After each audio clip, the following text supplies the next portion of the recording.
वंदे मातरम। भारत माता की। देवी और सज्जनों, हम आज आपको वीरांगना महारानी लक्ष्मीबाई की गाथा सुनाने के लिए उपस्थित हुए हैं। आज हम आपके सामने उनकी अमर कथा को प्रस्तुत कर रहे हैं। इस महायुद्ध की रणचंडी महारानी लक्ष्मीबाई का जन्म कार्तिक चतुर्दशी 19 नवंबर 1835 के दिन काशी नगरी में हुआ। अपनी माता के निधन के बाद आप अपने पिता गौरवपंत तांबे के साथ बिठूर आई। वही बाजीराव पेशवा की देखरेख में आपका बचपन बीता। देवियों और सज्जनों, कुछ समय के बाद आपका विवाह महाराजा गंगाधर राव जी से हुआ। आपको एक पुत्र हुआ, जो कुछ ही दिन के बाद वो महाराज गंगाधर राव ने एक पुत्र को गोद लिया, लेकिन असाध्य बीमारी के कारण वो भी स्वर्ग से ढह गए। रानी पर दुखों का पहाड़ टूट पड़ा, किंतु शक्ति स्वरूपा रानी झांसी ने हिम्मत करके झांसी का शासन संभाल लिया।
महारानी झांसी की ओर से झांसी राज दरबार में हम आपका स्वागत करते हैं। इस वक्त आप महारानी के रूबरू हैं, अतः आप अपना उद्देश्य व्यक्त करने में संकोच न करें। महारानी झांसी का अभिनंदन करते हुए झांसी के पॉलिटिकल ऑफिसर के तौर पर मैं अपना कर्तव्य पूरा करने के लिए हाजिर हुआ हूँ। आज ही मुझे अपने गवर्नर जनरल का फरमान मिला है, जिसके बाबत आपको जानकारी देना मेरी जिम्मेदारी है। महारानी साहब की सेहत व सलामती की दुआ करते हुए गवर्नर जनरल साहब स्वर्गवासी महाराज गंगाधर राव की मौत पर अफसोस करते हुए उनकी आत्मा शांति के लिए प्रार्थना करते हैं और महारानी साहब के प्रति हमदर्दी जताते हैं। इसके आगे की तफसील दर्दनाक है। दर्दनाक? मेजर साहब, दर्द और पीड़ा तो झांसी का नसीब बन चुकी है। अपने महाराज को खोकर आज अनाथ हो चुकी है झांसी। और दुर्भाग्य के इस दुर्दिन में गवर्नर जनरल भी अगर हमें दर्द देना चाहते हैं तो वही सही। आप पढ़िए अपना फरमान और पूरा कीजिए अपना कर्तव्य। राजा गंगाधर राव के साथ कंपनी सरकार की जो संधि हुई थी उसमें तब्दीली की जा रही है, जिसके मुताबिक चूंकि राजा गंगाधर राव का कोई और पुत्र नहीं है और कंपनी उनके खो दिए हुए पुत्र को राज्य का वारिस नहीं मानती, इसलिए झांसी राज्य को कंपनी राज में शामिल किया जाता है। रानी झांसी के छाती खर्च के लिए 5,000 रुपये महीने की पेंशन मुकर्रर करते हुए हमारे गवर्नर जनरल साहब महारानी झांसी से गुजारिश करते हैं कि आप जल्द से जल्द किला खाली कर दें ताकि फौजी इंतजाम और हुकूमत करने में सहूलियत हो। आज की तारीख से कंपनी राज के अधीन है झांसी। मैं अपनी झांसी नहीं दूंगी।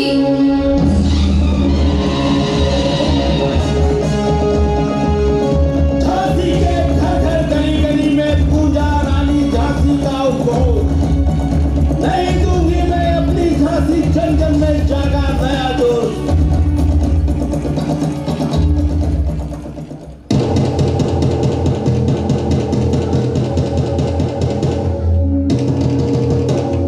सुनो सुनो सुनो सुनो सुनो सुनो।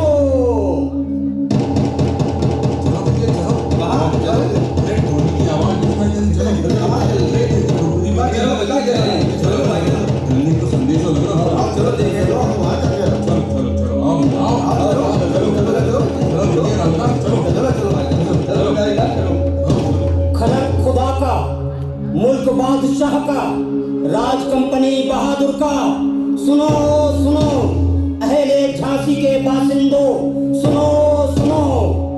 आज की तारीख से झांसी राज कंपनी सरकार की हुकूमत में शामिल कर लिया गया है। ईस्ट इंडिया कंपनी की सरकार झांसी के अवाम को अपनी रियाया कबूल करती है। झांसी के हर खासो आम को ताकीद की जाती है कि सभी लोग अपनी जमीनों की लगान कंपनी सरकार को दें और अदब कायदे से रहें, कंपनी के कानून को मानें और तामील करें। तभी कंपनी सरकार की इनायतों और रहमो करम के हकदार होंगे।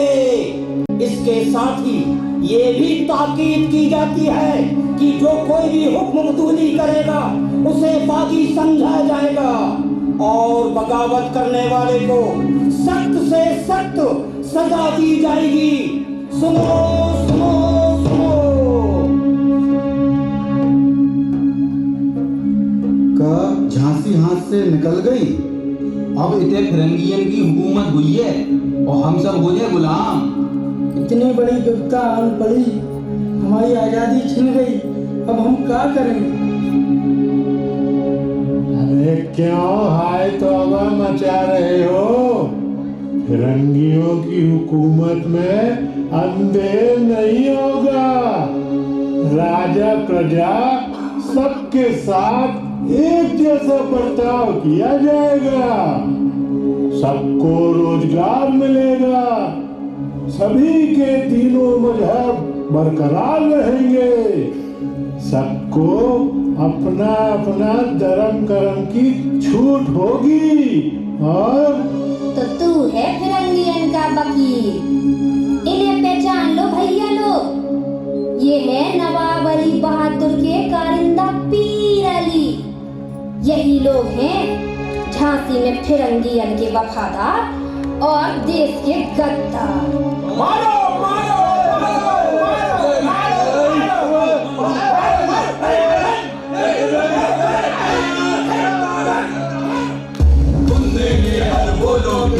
अपने सुनी कहानी थी, खूब लड़ी मर्दानी वो तो जाते वाली रानी थी, खूब लड़ी मर्दानी वो तो जाते वाली रानी थी, खूब लड़ी मर्दानी वो तो जाते वाली रानी थी।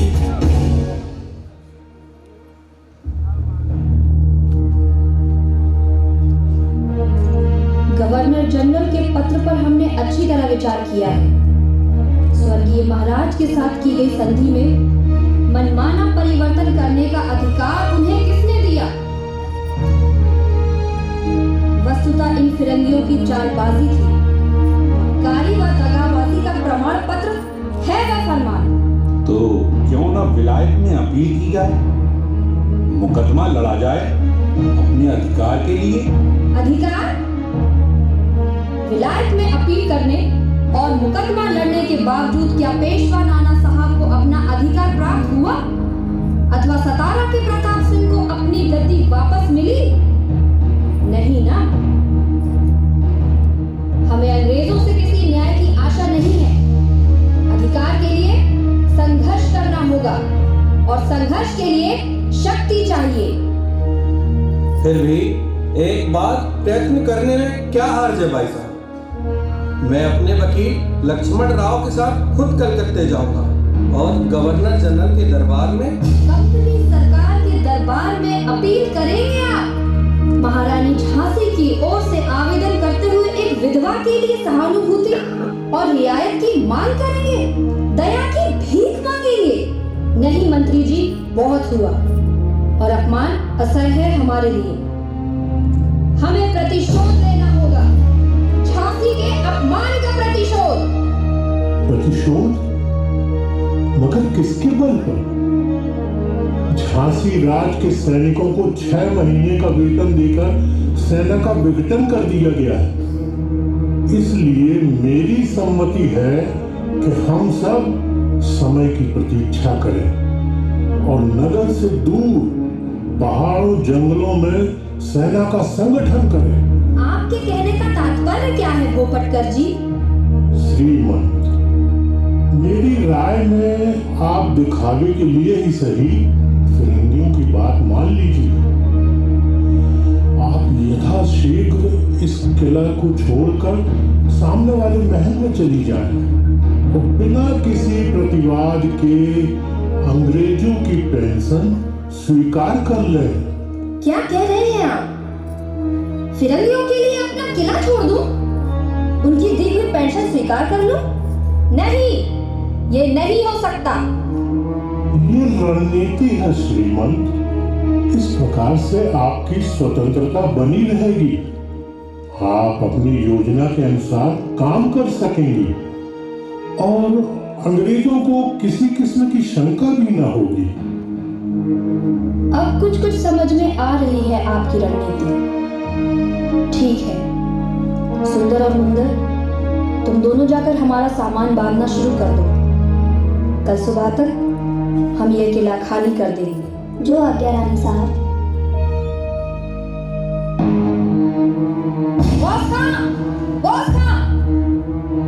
हुक्म दे श्रीमंत सरकार। अपने हथियार खाने और गोला बारूद का क्या हाल है? किले में तो सब कुछ ठीक ठाक है, तो जैसा आप हुक्म करें। किले में मौजूद ज्यादातर हथियार रातों रात महल में पहुंचा दिए जाएं। जितना गोला बारूद ले जा सकते हो ले जाओ और किले पर चढ़ी हुई तोपों को बेकार कर दो। जो हुक्म सरकार। देशमुख जी, आप वकील लक्ष्मण राव के साथ मिलकर सारे कागजात ठीक कर दीजिए।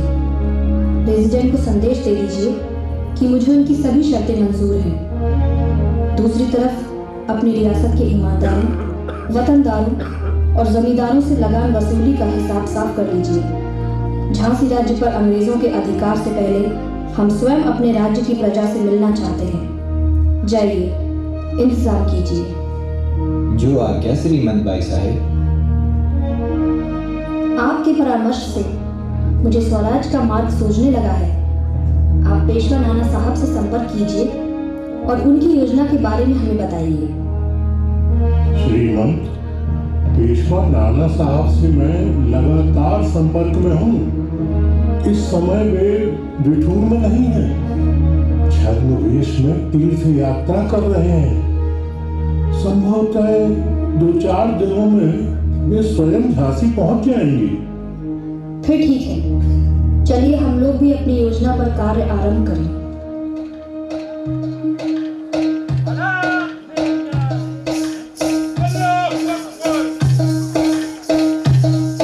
ओ जाने मनवा राम नाम का ओ जाने मनवा राम नाम का क्या लेकर तू आया रे बंदे, क्या लेकर तू आया रे बंदे, क्या है तेरे पास। ओ जाने मनवा राम नाम का ओ जाने मनवा राम नाम का राम नाम का राम नाम का। अल्लाहू अकबर। खुश रहो बच्चा, फलो फूलो। बाबा कैसे खुश रहे हम? हमारी झांसी तो फरंगियों ने हड़प ली, महारानी को किले से बेदखल कर दिया, फिर भला कैसे फले फूले? ये वक्त वक्त की बात है बच्चा, घबराओ मत। ये लो, इस कमल की तरह फलो और फूलो।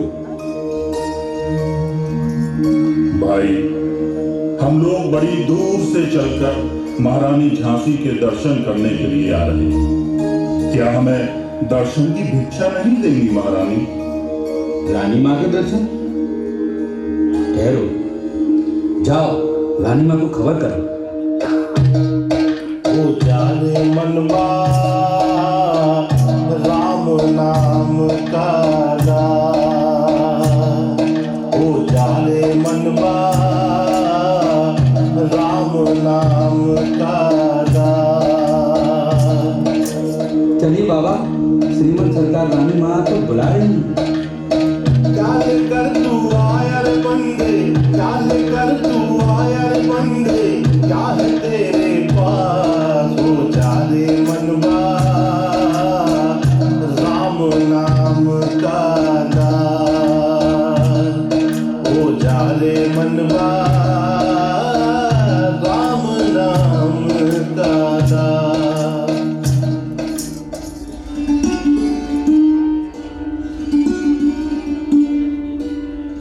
स्वस्ति, कल्याण हो महारानी। ताक कयामत सलामत रहे महारानी झांसी, हमेशा बुलंद रहे आपका इस्तकबाल। महाराज प्रणाम। इस अकिंचन की झांसी में आप लोगों का स्वागत है। महारानी, अकिंचन तो आज पूरा देश है। अंग्रेजों ने लूट लिया है भारत का सर्वस्व।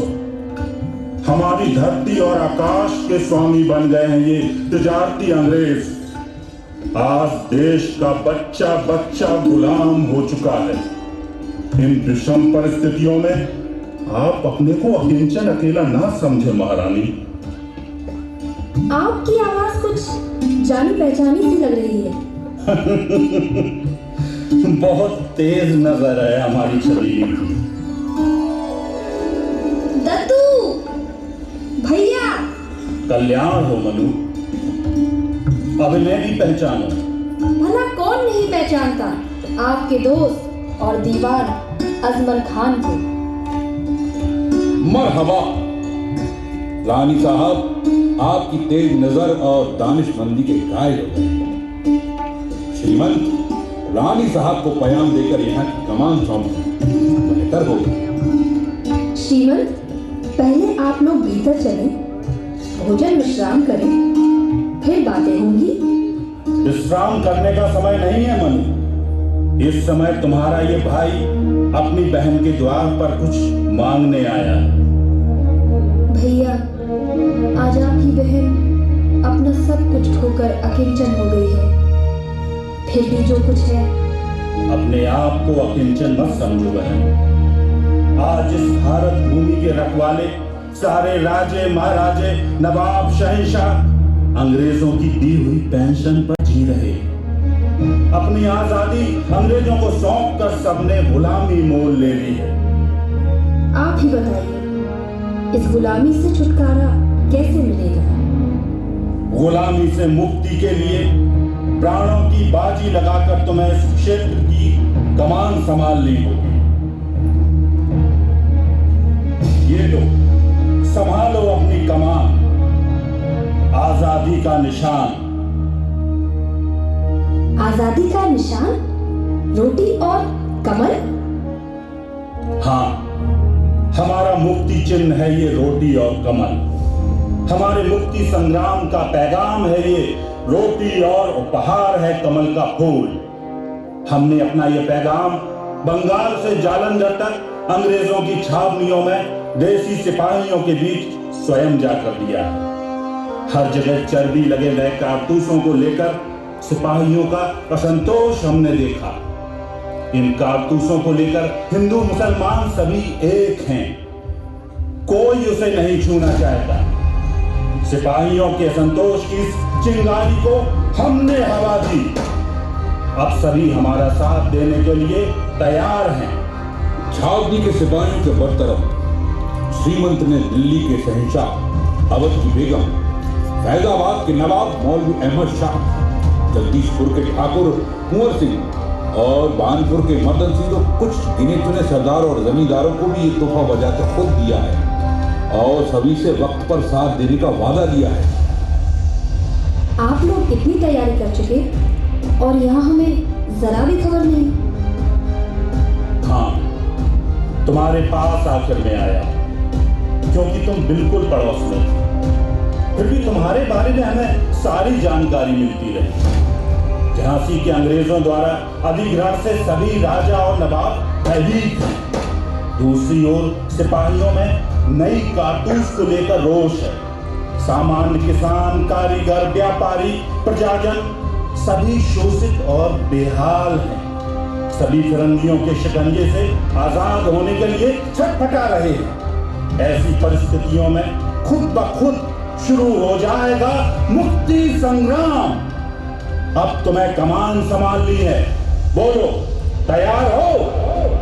भैया, इस महान मुक्ति संग्राम का सिपाही बनाकर आपने मुझे गौरव दिया है। निर्देश दीजिए, हमें क्या करना होगा?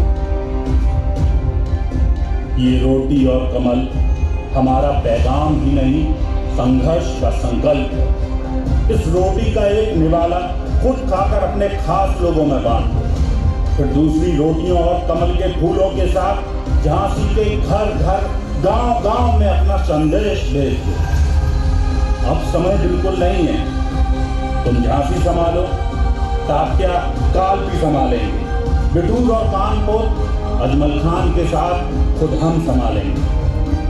बस अब तुम भी तैयारी शुरू कर दो बहन। और हाँ, याद रखना, जल्दबाजी नहीं करनी है। पूरे देश में एक साथ क्रांति का शंखनाद होगा। एक ही दिन जंग का ऐलान किया जाएगा। एक साथ शुरू हो जाएंगे फिरंगियों पर हमले। मगर कब? किस दिन? ये पौष मास यानी जनवरी का महीना। अब से 4 महीने बाद मई महीने की आखिरी तारीख 31 मई 1857 के दिन पूरा देश बगावत करेगा और फिरंगियों के खून से लाल हो जाएगी धरती, लाल हो जाएगा आसमान। 31 मई। अच्छा, अब हमें विदा दो। ठहरिए तो सही, आपने हमें स्वागत का मौका भी नहीं दिया।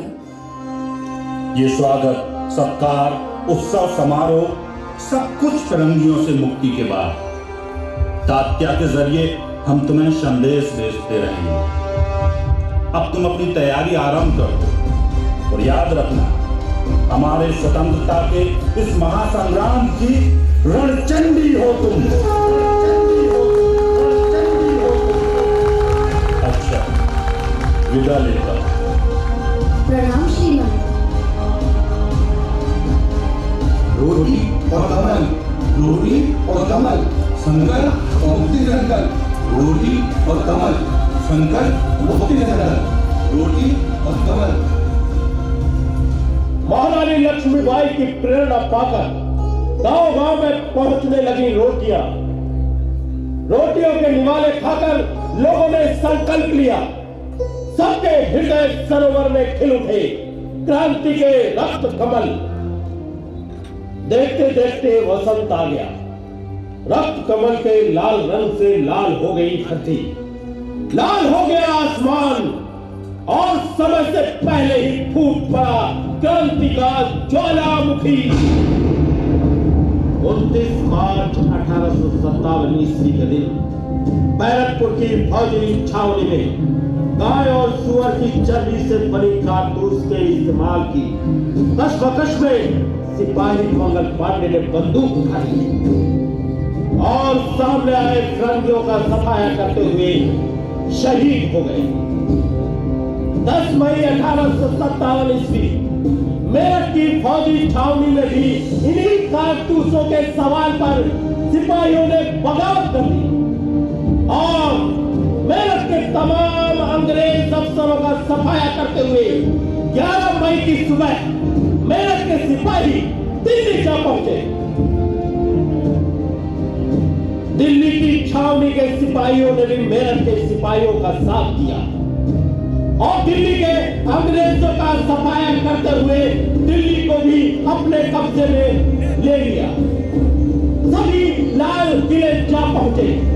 अंतिम मुगल बादशाह बहादुर शाह जफर ने भी सिपाहियों का साथ दिया और देश की आजादी के लिए सभी राष्ट्रीय शक्तियों का आह्वान किया। क्रांति के इस विस्फोट से अंग्रेज सचेत हो गए और फिर मद्रास, पंजाब, जालंधर की छावनियों से क्रांति को कुचलने के लिए चल पड़ी उनकी फौजें। उधर अंग्रेजों की फौजें बढ़ रही थी, इधर क्रांति की ज्वाला फैलती जा रही थी। गांव-गांव, नगर-नगर नाना साहब ने पिथुर और कानपुर के मोर्चे संभाले। तब तक पहुंचने लगी कंपनी बहादुर की फौजें और शुरू हो गया महान मुक्ति संग्राम। इधर झांसी में महारानी लक्ष्मीबाई महायज्ञ की तैयारी कर रही थी। क्रांति, बगावत और विस्फोट के समाचार उन तक पहुंच रहे थे, मगर पूरे धैर्य के साथ महारानी समय की प्रतीक्षा कर रही थी और समय आ पहुंचा। झांसी की फौजी छावनी में बगावत शुरू हो गई। यहाँ के अंग्रेजों ने अपने बीवी बच्चों की रक्षा के लिए रानी झांसी से प्रार्थना की और रानी झांसी के आश्वासन पर वो पहले रानी महल में रहे और इसके बाद किले में जाकर रहने लगे। दूसरी ओर रिसालदार काले खां अपनी फौजी टुकड़ी के साथ किले के उत्तर पश्चिम वाले कोने से किले में जा पहुंचा और फिर शुरू हो गया फिरंगियों का सफाया। अंग्रेजों के खून से रंगी तलवार उठाए महारानी की जय जयकार करते बागी सिपाही जा पहुंचे रानी महल। महारानी लक्ष्मीबाई की जय, महारानी लक्ष्मीबाई की जय, महारानी लक्ष्मीबाई की जय। खलक खुदा का, मुल्क बादशाह का, राज महारानी लक्ष्मीबाई का। महारानी लक्ष्मीबाई की जय, महारानी लक्ष्मीबाई की जय, महारानी लक्ष्मीबाई की जय। महारानी झांसी की जय हो। क्या बात है रिसालदार काले खां, तुम लोगों की तलवारों में खून कैसे लगा? हम सब आपसे मुआफी चाहते हैं सरकार। हमारे फौजी सिपाही मेरठ, दिल्ली और कानपुर की खबरें सुनकर उतावले हो गए और सबने मिलकर किले में मौजूद मुट्ठी भर अंग्रेजों का सफाया कर दिया। हमारी तलवारों पर लगा ये खून उन्हीं फिरंगियों का है। घोर दुष्कर्म किया है तुम सबने। इस तरह निहत्थी स्त्रियों और बच्चों की हत्या करके क्या तुम्हें स्वराज्य मिलेगा? हुजूर, श्रीमंत, हमने सुना है कि तुम्हारे सिपाही झांसी शहर को लूटने की चर्चा कर रहे थे। सरकार, हमारे सिपाही भूखे, हमारे पास ना रसद है ना पैसा, इसीलिए सिपाही शहर से पैसा उगाने की बातें कर रहे थे। ठीक है, मैं समझ गई। ये लो, इससे तुम लोगों की सारी जरूरतें पूरी हो जाएंगी। अब तुम लोग यहाँ से सीधे दिल्ली जाओ। रास्ते में कहीं भी लूटपाट मत करना। हिंदुओं को गंगा की और मुसलमानों को ईमान की सौगंध है। महारानी लक्ष्मीबाई की जय। महारानी लक्ष्मीबाई की जय। महारानी लक्ष्मीबाई की जय। महलों ने भी आग, झोपड़ी में ज्वाला सुलगाई थी। वो स्वतंत्रता की चिंगारी अंतरतम से आई थी। झांसी चेती, दिल्ली चेती, लखनऊ लपटे छाई थी। मेरठ, कानपुर, पटना ने भी भारी धूम मचाई थी। जबलपुर, कोल्हापुर में कुछ हलचल उकसाई थी। बुंदेले हर गोलों के दूर हमने सुनी कहानी की। खूब लड़ी मर्दानी वो तो झांसी वाली रानी।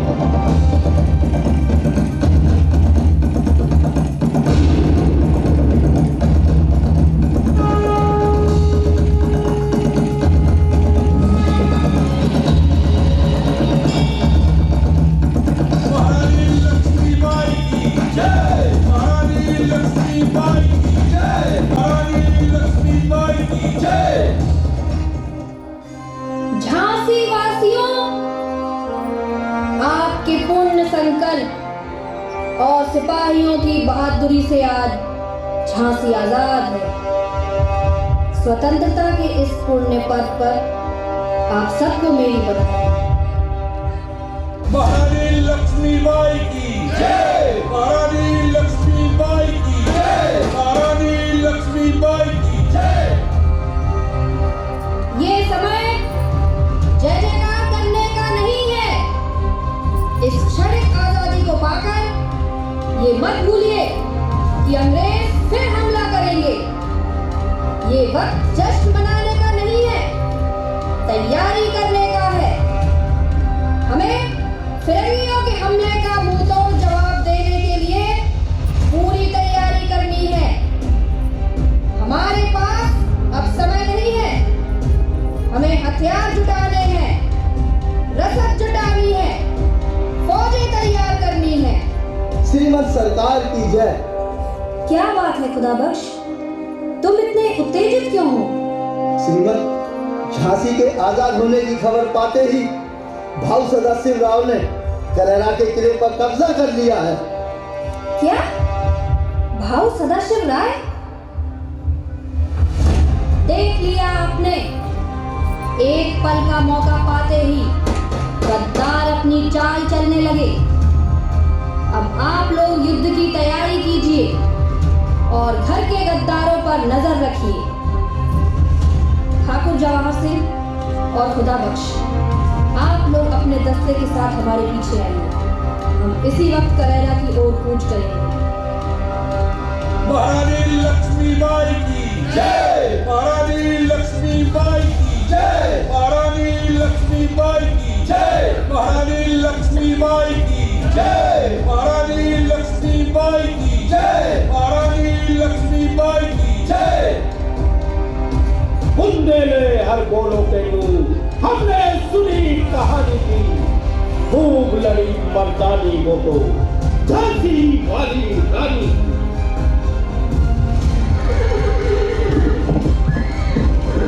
महारानी लक्ष्मीबाई ने अपनी सेना को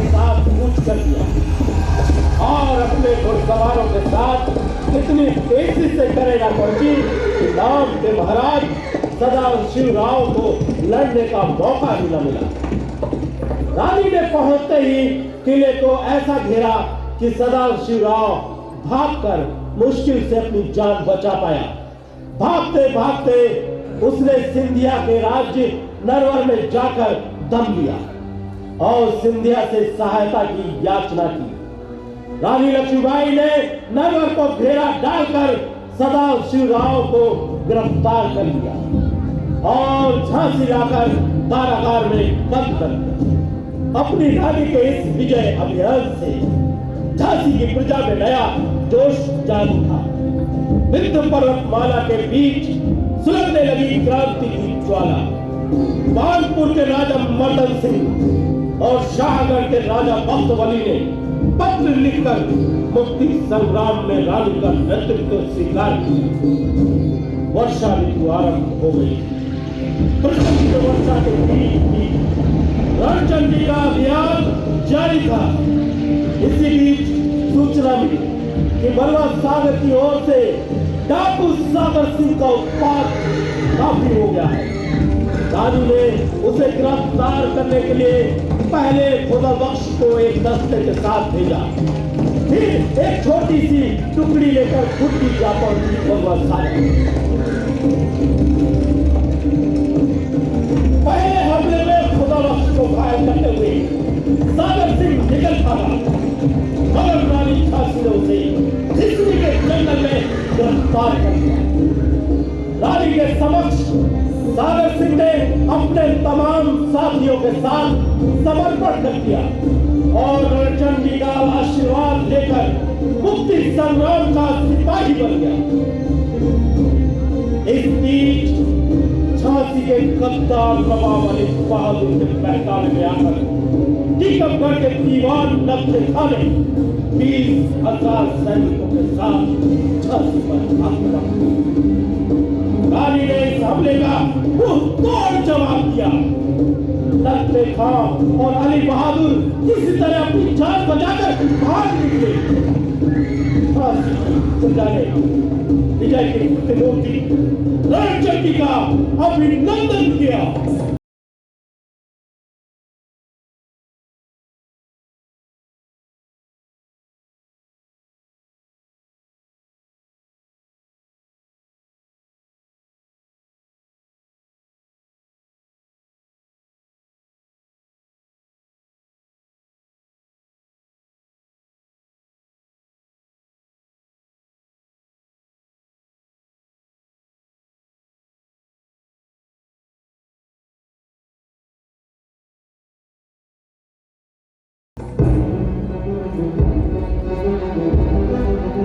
वीरांगनाओं, वो समय आ गया है जिसकी हमें प्रतीक्षा थी।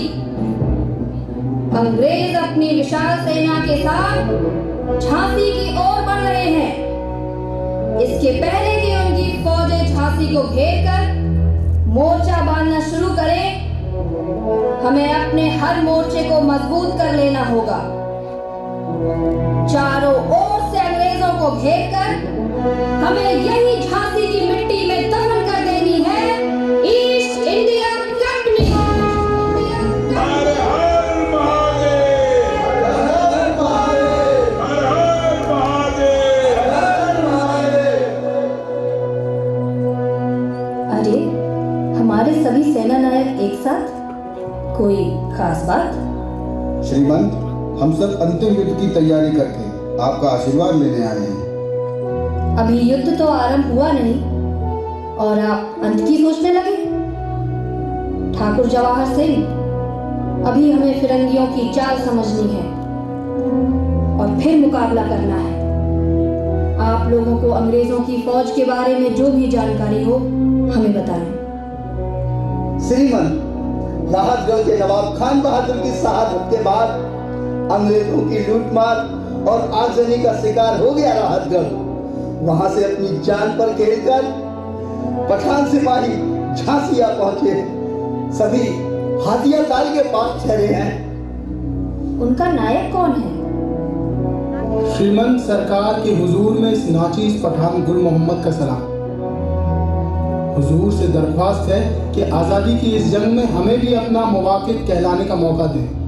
हमारा वादा है कि जहाँ भी श्रीमंत का पसीना गिरेगा उस ज़मीन को हम दुश्मनों के खून से लाल कर देंगे। शाबाश गुल मोहम्मद, ये लो अपनी फौज में शामिल करते हैं। हमारे लिए क्या आदेश है श्रीमंत? कुंवर सागर सिंह, आप अपनी अलग अलग टुकड़ियां लेकर झांसी के बाहरी गांवों की तरफ से फिरंगियों की फौज को छकाते रहिए। उनका जितना ज्यादा से ज्यादा नुकसान कर सके करते रहिए, मगर आमने सामने की लड़ाई सीधे मत लड़िएगा। श्रीमंत सरकार ने मेरे जीवन को एक नई दिशा दी है। एक डाकू को देश का सिपाही बना दिया। अब अपने खून से जननी और जन्मभूमि का कर्ज चुकाकर मैं मुक्त होना चाहता हूं। श्रीमंत, हमें आशीर्वाद दें।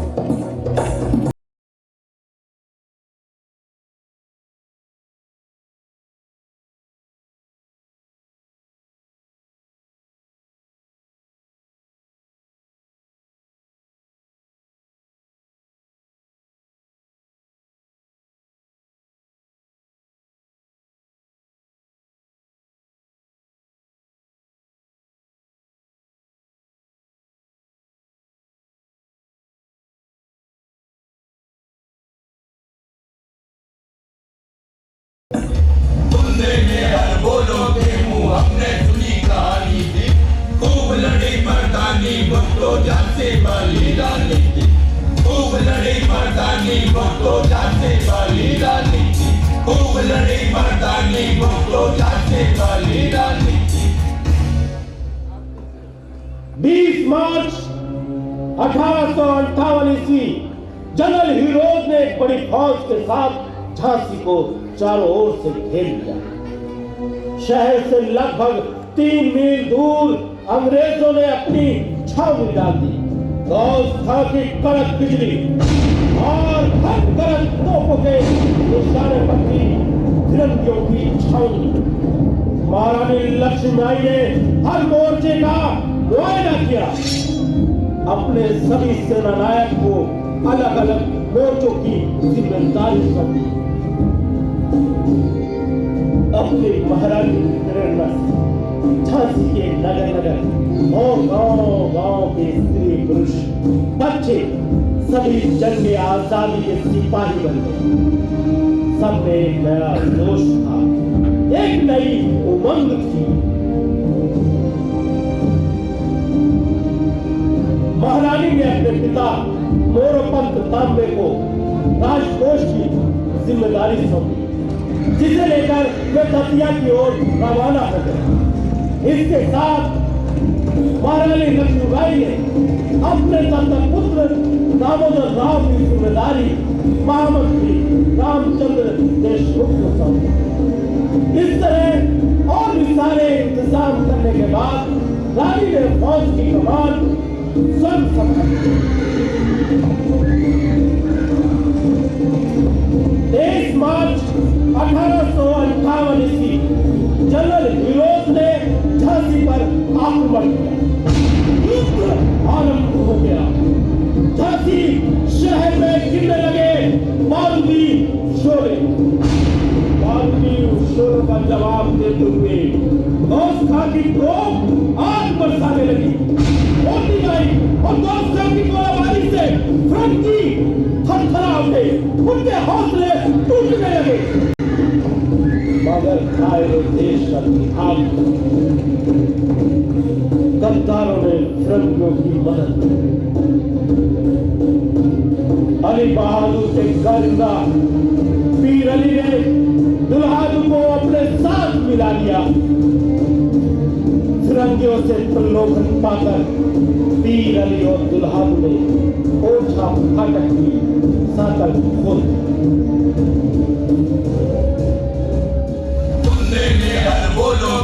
हमने सुनी कहानी थी।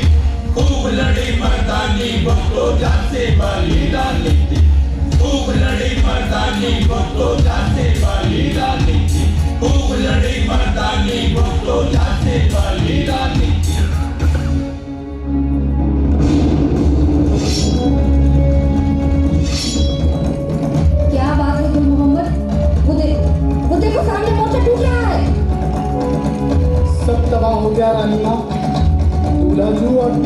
अनोखा फाटक खोल दिया है। तिरंगी फौजें शहर में दाखिल हो चुकी हैं। वही तिरंगियों से लड़ते लड़ते कुएं खुदा बख्श शहीद हो गए। क्या इतना बड़ा धोखा? 10 दिनों की इस लड़ाई में हमारे कितने बेहतर योद्धा एक एक कर शहीद हो गए।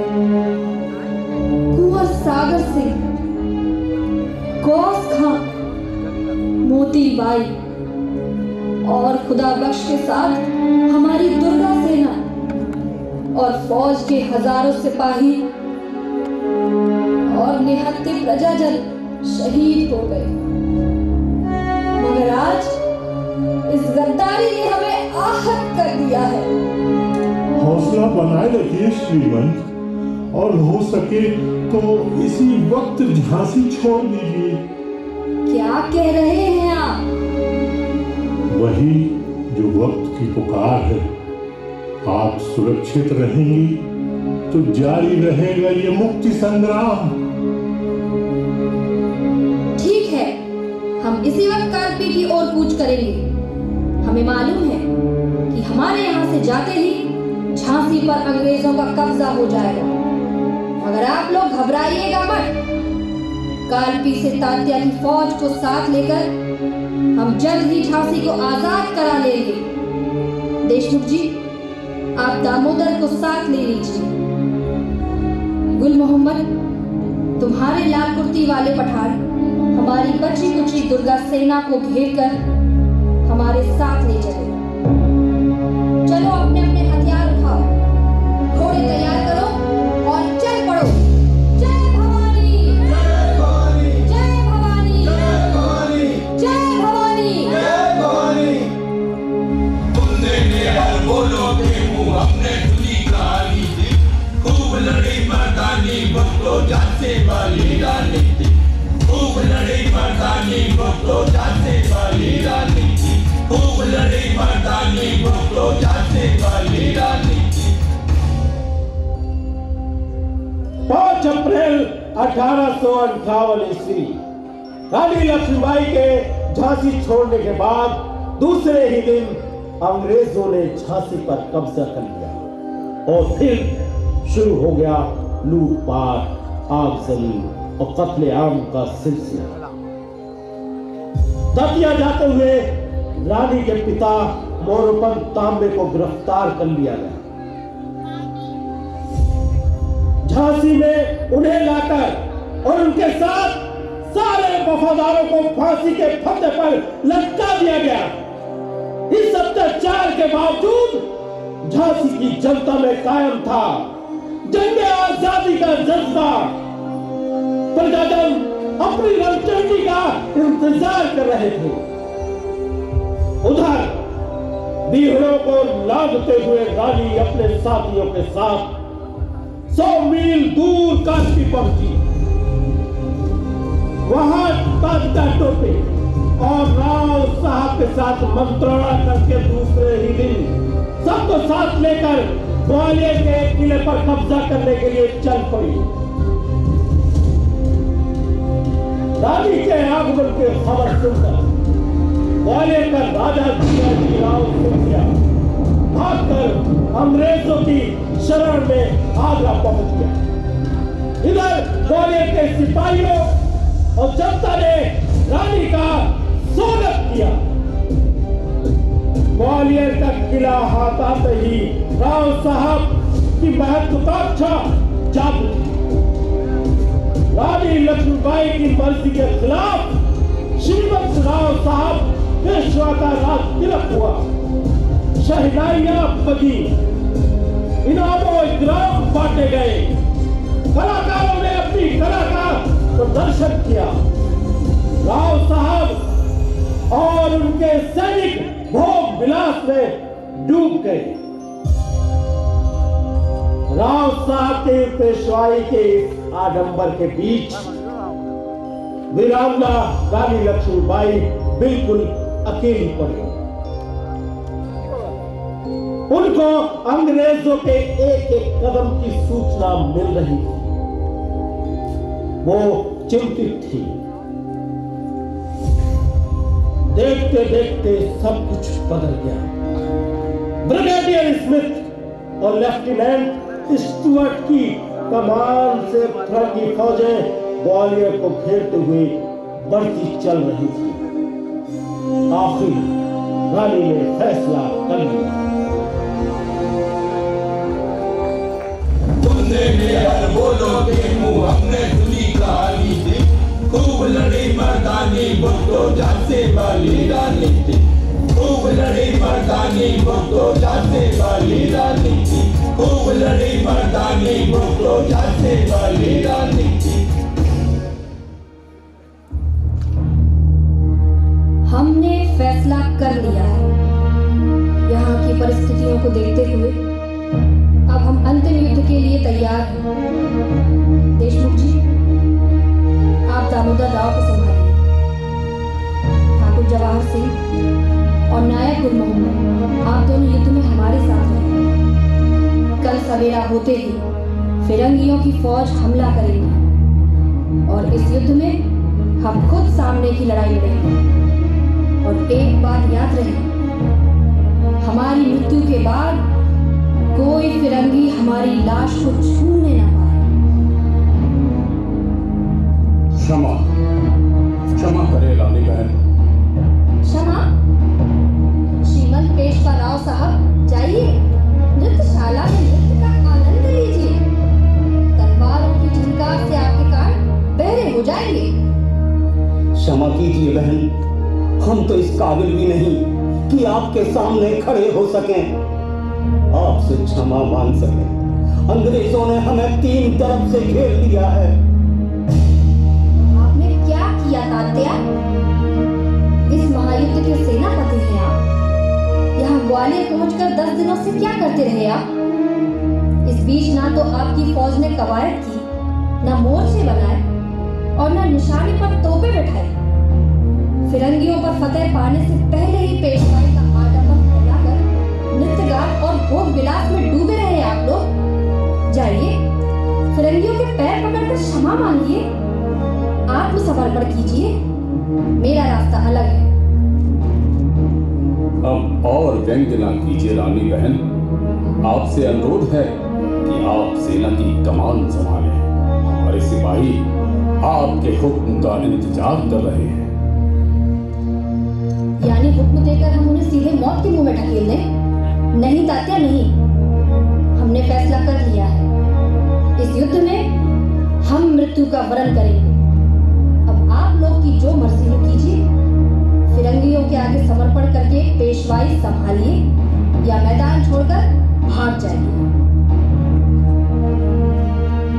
सारी गलती मेरी है। अपने इस अपराधी भाई को दंड दो रानी बहन। उठिए राव साहब, उठिए। अब मेरे पैरों पर सिर पटकने से कोई फायदा नहीं। सवेरा होने से पहले जो कर सकते हैं कीजिए। कल सवेरे सूरज निकलते ही हम आक्रमण करेंगे।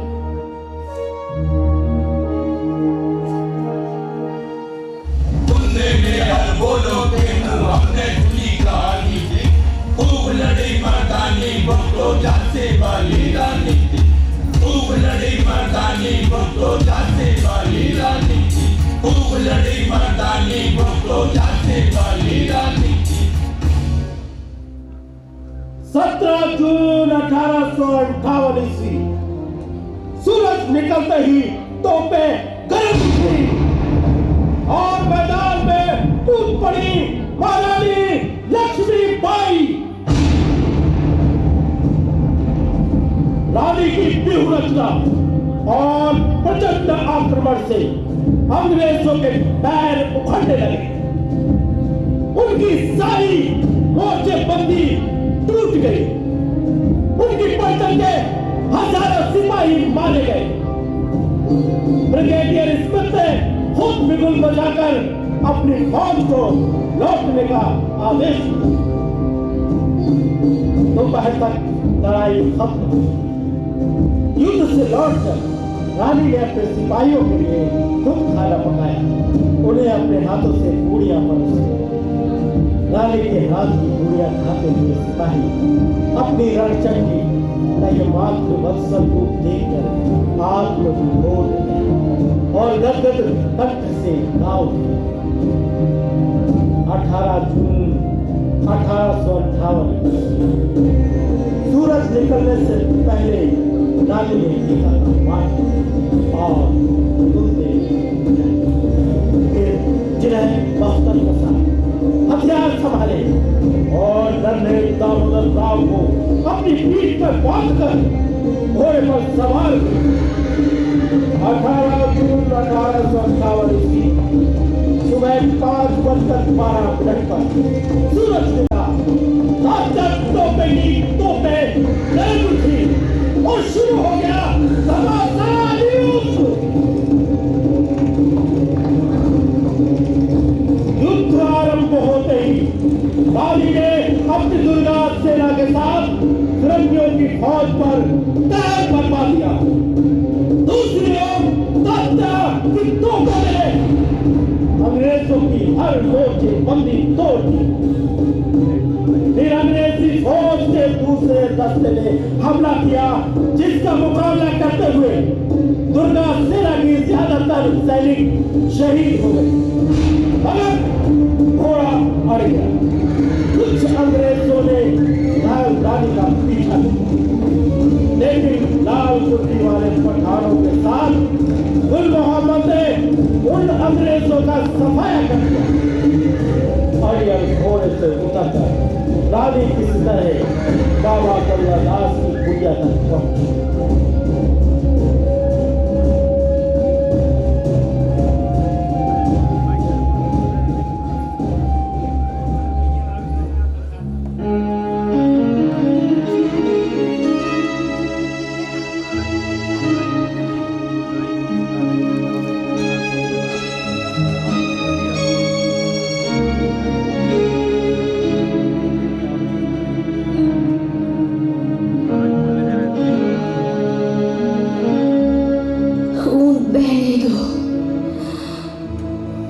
तात्या,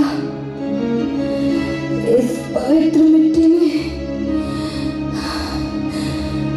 मिल जाने दो ये खून। देशमुख जी, दामोदर झांसी की अमानत है, इसे संभालिए। तात्या, युद्ध जारी रखना, जब तक आजादी नहीं मिलेगी भटकती रहेगी मेरी आत्मा, भटकती रहेगी मेरी आत्मा।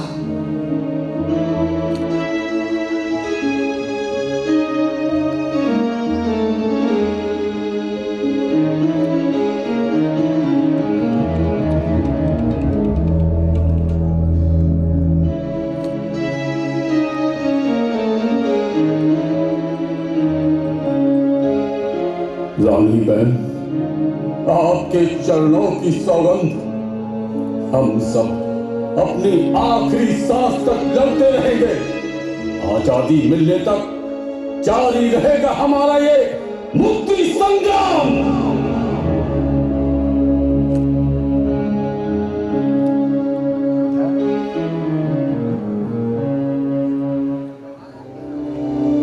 अमर है वीरांगना